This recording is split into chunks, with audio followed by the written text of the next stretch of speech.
This presentation is brought to you by Dolan Williams, Andrew Pack, and Marie Schwindler.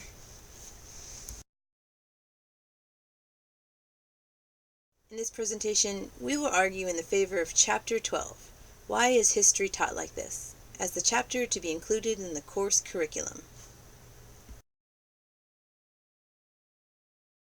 The chapter, Why is History Taught Like This?, should be covered in our course, as it brings cohesion to the rest of the material by answering that very question. Without the information in this chapter, one may be left with incorrect assumptions as to why history might be taught so inaccurately.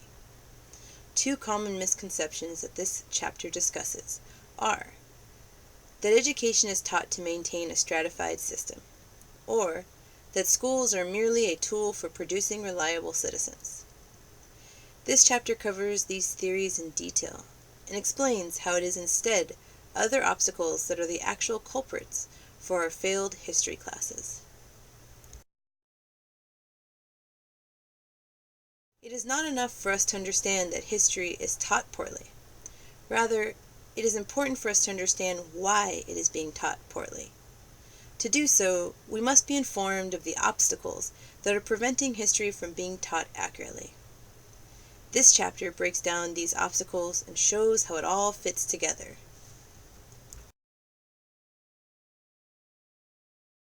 One of the largest problems in our failed history classes are the textbooks themselves.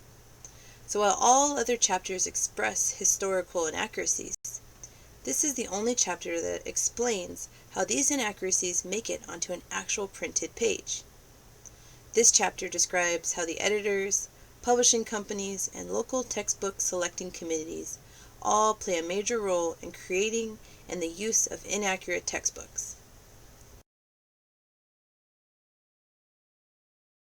Another major obstacle that is discussed in this chapter is the pressure placed on publishers to produce non-controversial but patriotic textbooks, with the main aim to produce homogeneous national pride in capitalist Anglo-America.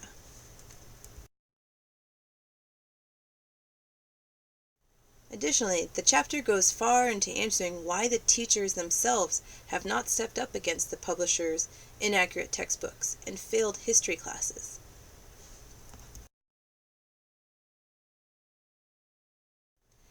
Do we really need to know why our history classes have failed?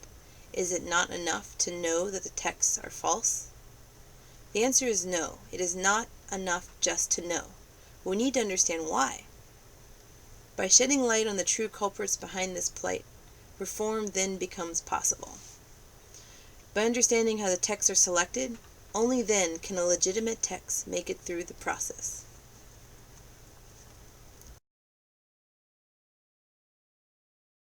Why is history taught like this should be included in our curriculum, as without this chapter it is not possible to understand how our texts could have gone so far astray from providing a useful education.